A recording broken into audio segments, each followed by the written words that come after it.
Common sense is telling us to cancel this trip.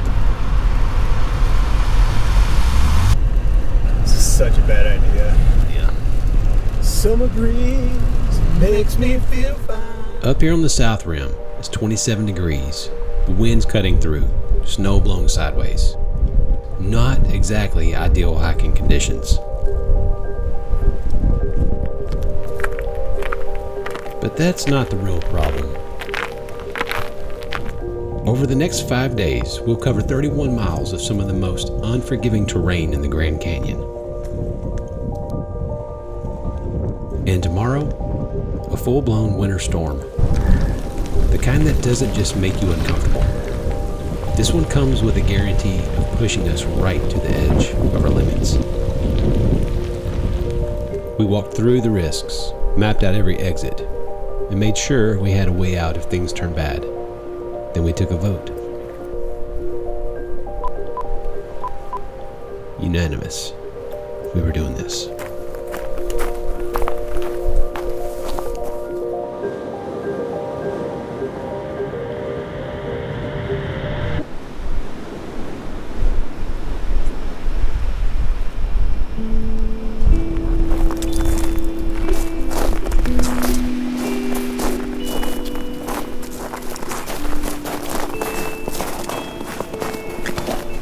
We started down uneasy, quietly brushing aside the warnings about safety and comfort.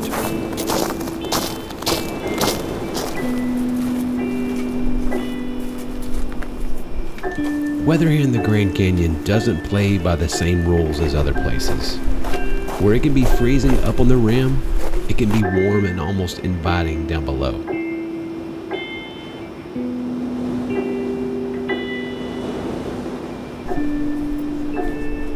Every forecast that we checked told a different story for the back half of the week, except for the one thing they all agreed upon.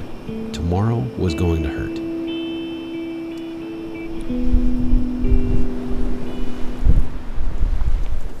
I hope I didn't jinx this. GoPro decided it was going to stop working. Yeah, by the way, this cold weather is killing my GoPro batteries. So why ignore all the red flags? Because this trip had been months in the making. It was Devin and TJ's first time in the canyon, and when you've got flights from Texas, a long drive from Salt Lake City, and all that time and effort poured into one shot, turning around didn't feel like an option.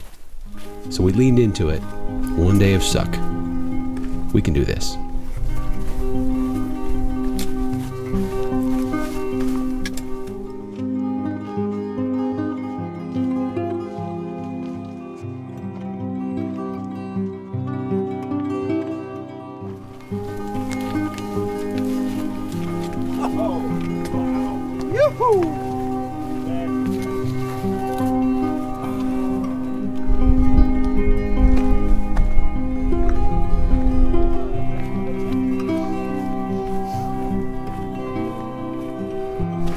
By now, the steep, wet, snow-covered trail had given way to dry red rock, firm, steady, and far kinder on our feet.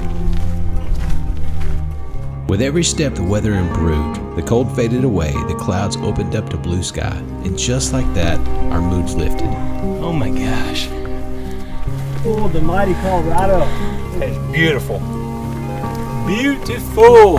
This is perfect. You get all that weather and you get all that warm snow. Yeah, unbelievable. Unreal. What once felt uncertain was beginning to feel like exactly what we came for. A perfect day in the canyon. It's unreal, man. I'm not I'm just saying that. This is one of the most beautiful things I've ever seen in my life. It's hard to top this, man. This is beautiful. And that sun coming out of snow? Wow. And I haven't worked up to where Yeah. It's getting the show, man. Even with the sun breaking through, the snow kept falling. Didn't matter. Somehow that made it even better. So the snow now is the best friend. Yeah, it is. From the window you can see how it's covered by sand. You won't do nothing to stop the wind. You just bend and break underneath your skin. It's a beautiful song. Play out loud. Yeah. Cover your ears while dancing around like a Mine shark. does too. Little Whole body hurts. another word That was tough. to your letter. Oh my gosh! And I hope one day for him to come from the sun or from underground. It's the wind, yes, it's the wind that makes us feel as one. It's there, oh yes, it's there. Every time you sing, you know it's there, like an unexpected surprise. Something you never realize.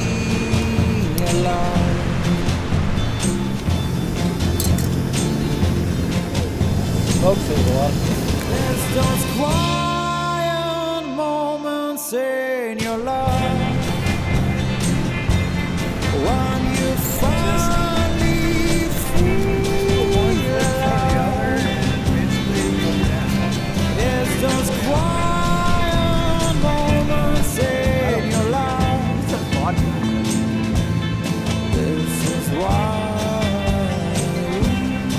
we survive. Looking back, if I had known this would be our last moment like this in camp, I would have slowed down, taken it in, let it linger a little longer. But we didn't. Instead, we zipped ourselves into our tents, the quiet settling in, and with it that familiar tension, the nerves creeping back, building towards whatever tomorrow had waited for us. Yeah, last night was one of those nights. Windy all night long, tent flapping back and forth. We're all getting ready inside our tents this morning. But we're all right. If that's the most today's got to throw at us, we're gonna be okay.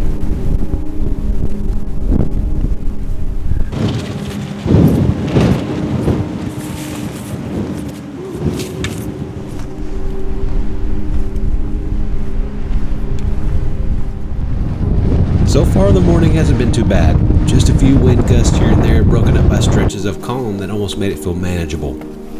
But that didn't last. The moment we stepped onto the ridgeline, everything changed. When the front hit, it hit with a vengeance. That's cool. Right as I reached for my poncho, the wind slammed into us harder than anything we had felt before. In an instant, my pack cover ripped free, ballooning out like a parachute. Taking my poncho with it, my only shot at staying dry. If it's gonna be like that, this is the problem. Yeah. You're going up from here. I took off after it without thinking. One wrong step, 1 second too slow, and it would have all disappeared over the edge, me included. I barely caught it. Yeah, that was way too close.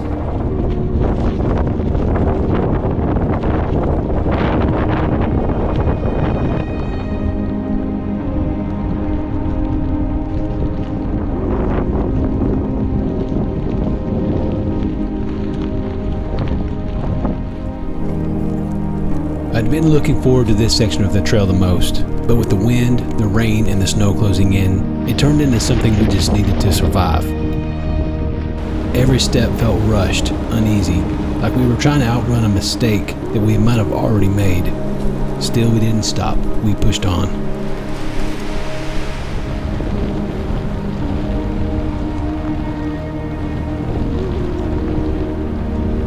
As miserable as it was, there was something about it that felt earned.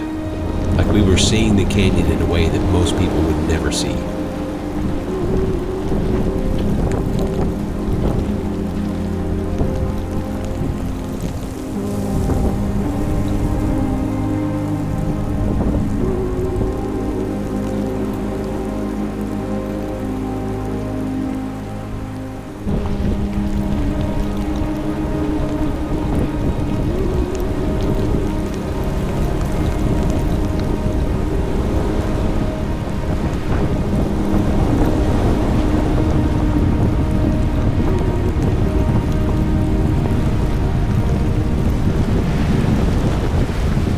A new layer of snow covered the rim high up above.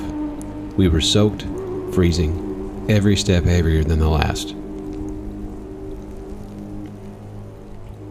Hunger creeping in, energy fading, and still no chance to stop. The wind and rain and snow wouldn't let us. We couldn't even get into our packs without everything getting wet.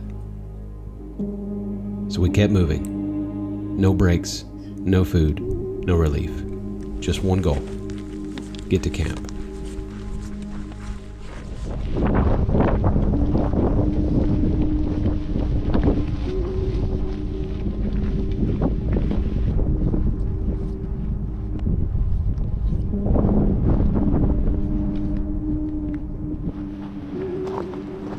Oh, we made it. You happy to see the river? Yes. Yeah, me too. We caught a perfect break in the storm. Just enough time to throw up our tents before round 2 rolled in. I got mine set up just in time. The first drops hit as I finished. I'm sitting in the tent. We're on the Colorado River. I forget where we're at, but just with all the weather that we had today, ended up being a lot more brutal than we were expecting. It's supposed to be cold tonight. We're already laid up in the tents. It's going to be a chilly night. Our plan is to wake up tomorrow morning, hit up the Papago Wall and the Papago Slide, and then try to push it up to a higher camp that's within our zone.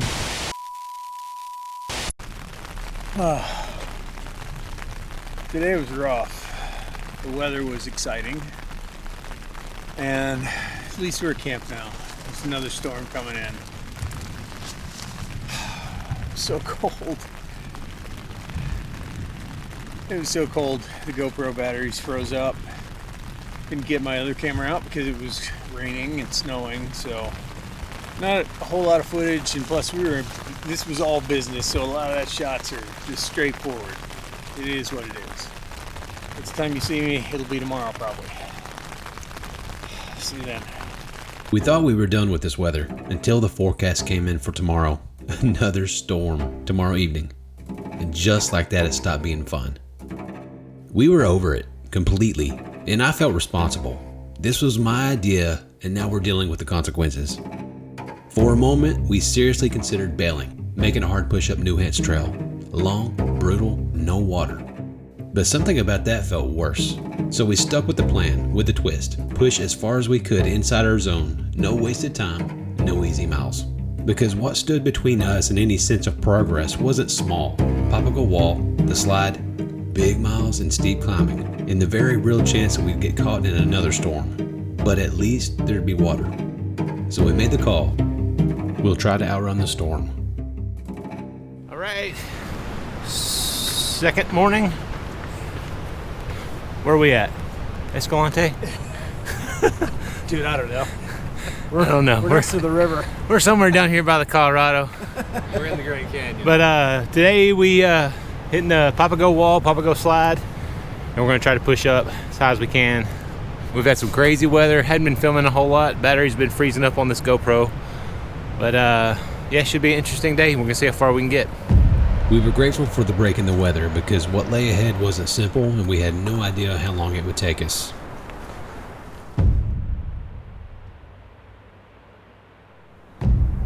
"75-mile canyon, deep, steep, and unforgiving." Wow, that is quite a canyon right there. Yeah, it is. We just got to get to the bottom of it. We stood above it now, but not for long. Soon we'd be hiking down inside of it.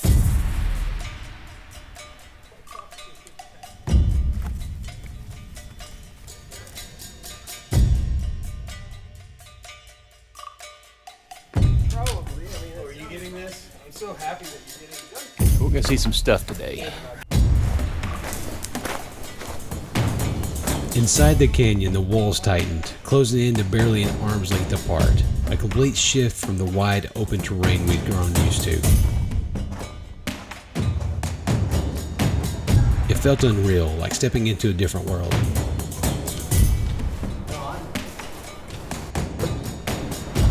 And soon we were back along the Colorado River, a line that looked simple on the map, but in reality, nothing about it was easy.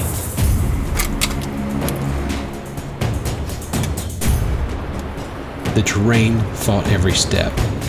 Loose rock, awkward footing, constant obstacles.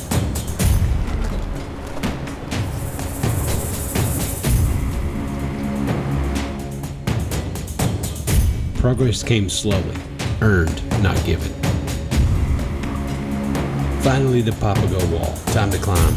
Awkward, exposed, and tricky with full packs, but manageable if we stayed sharp.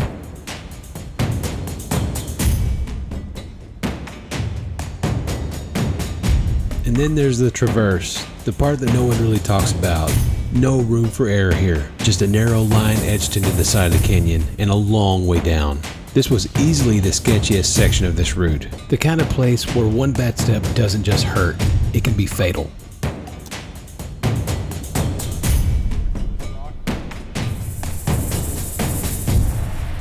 Then came the real problem, the Papago Slide. 300 feet of loose, shifting scree. Every step uncertain, every move deliberate.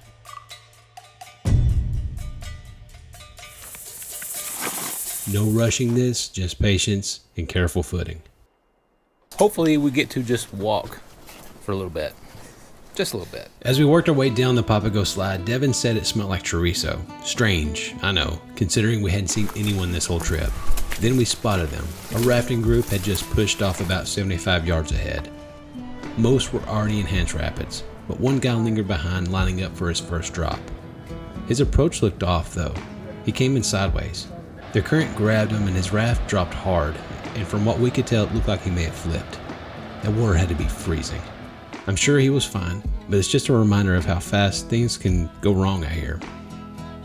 I've always loved seeing the rafters in the Grand Canyon. Same pool, different path. One day I'm gonna give it a shot myself. But for now, the sun was out.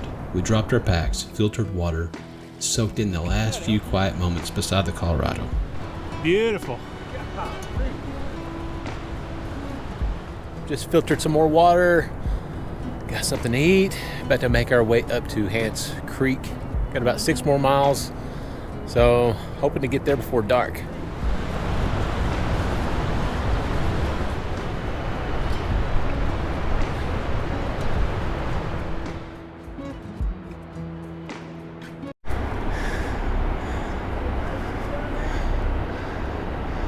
Huh? Well, I saw the rafters there. There's the helicopter making a rescue from the rafters there. I don't know what's going on. That rafter we saw didn't make it.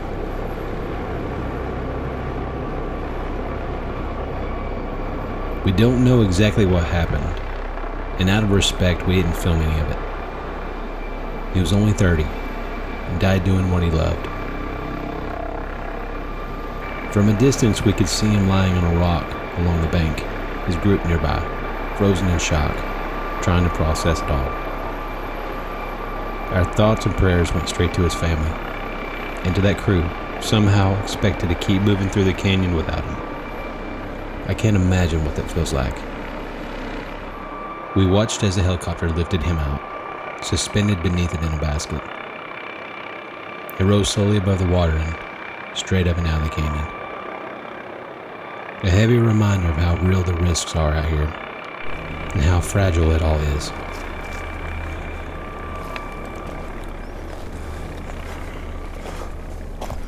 After that, the conversations faded. Everything got quieter. We turned back to the trail, to the mission, pushing for camp before the next storm, carrying a weight that hadn't been there before.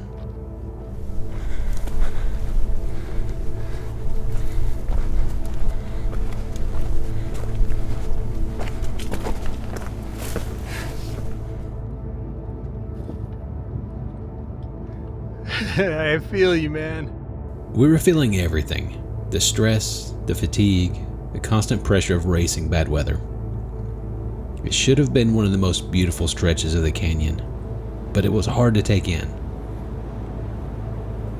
There was a weight hanging over us that we just couldn't shake.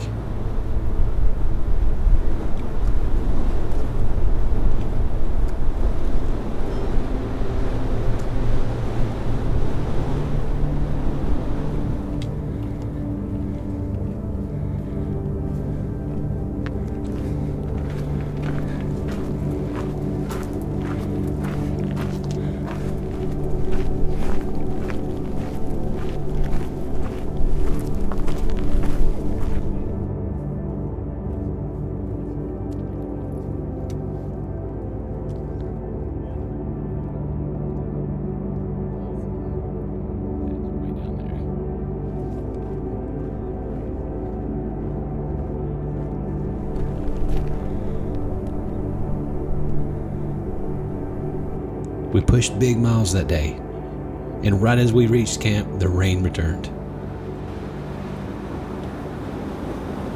Oh, we're almost at camp. A 9 or 10 mile day, but you gotta really hike the Grand Canyon off the corridor to understand how hard 9 or 10 miles in the Grand Canyon off the corridor is. Storm front's coming in, so no fancy setting up camp shots. I'm setting up camp before that gets here. All right, in the tent at camp at Hants Creek. Hey Clint, what are you doing over there? Trying to do a monologue. Oh, sorry, am I messing you up? Alright, night 3.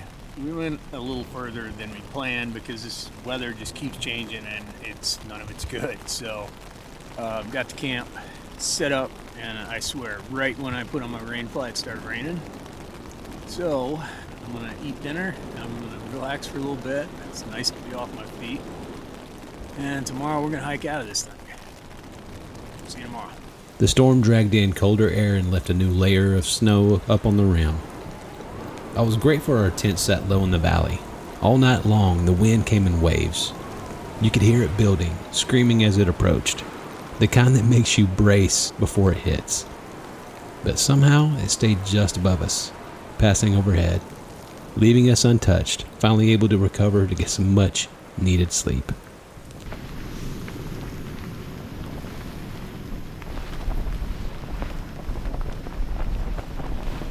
All right, last day.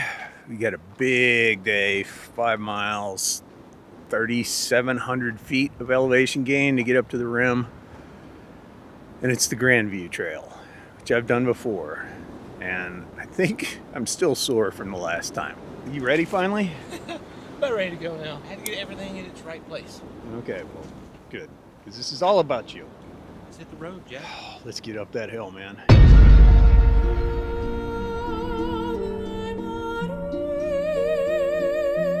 Using my phone to record because my GoPro will not turn on because it's so cold. But it is beautiful. This morning, just left camp, heading up to the top. Just gotta get up to that level.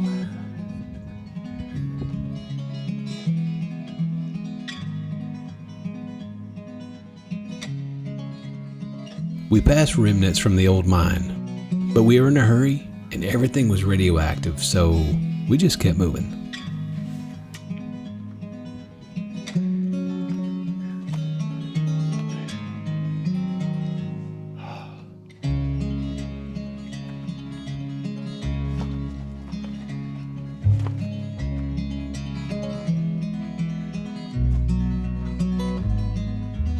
We made it. Obstacle 1 down. We had plans to stop and take a break at Horseshoe Mesa, but it was just too cold and too windy, so again,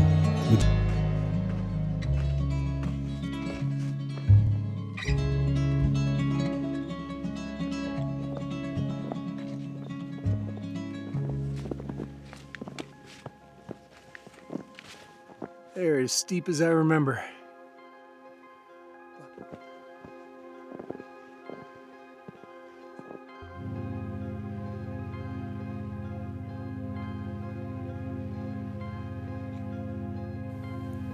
Once we passed Horseshoe Mesa, the snow began to deepen, 6, maybe 12 inches in places, swallowing a trail that was already sketchy on its best day.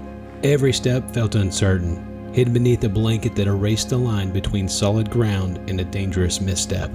That's when Devin stepped up. Fighting through sharp, relentless pain in his knee, he pushed ahead of the group, breaking trail with every step. Each stride meant punching through the untouched snow, carving a path where there wasn't one, taking the brunt of the effort so the rest of us could follow. He never complained, just kept moving, step after step, carrying the weight of all of us.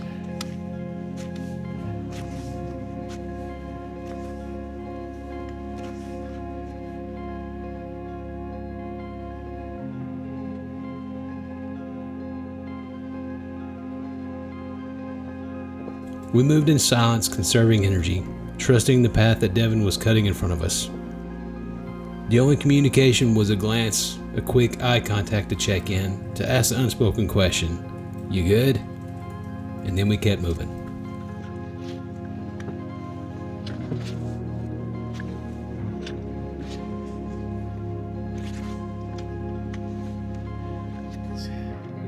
Like 50 feet from the top. What do you think? Dude, we're not there yet. No, and it's not guaranteed. This is gnarly.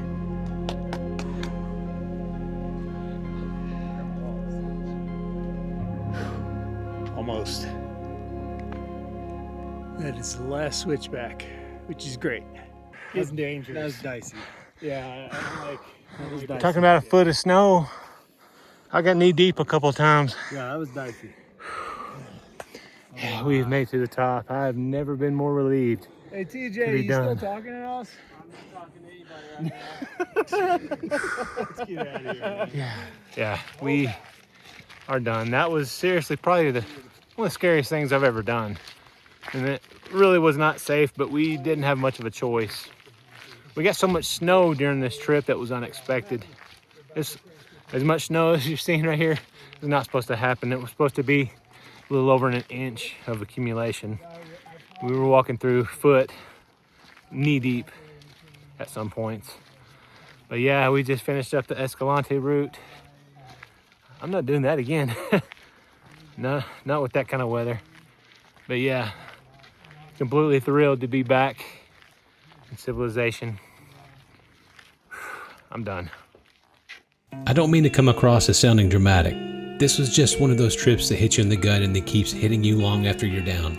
If we had known what we were walking into, we would have never stepped foot into the canyon. That's the truth. But I guess that's part of it. You learn the lesson after the fact. I know it's easy to sit at home and question someone else's story. I've been guilty of it myself. But this is my story, and I'm telling it exactly how it happened.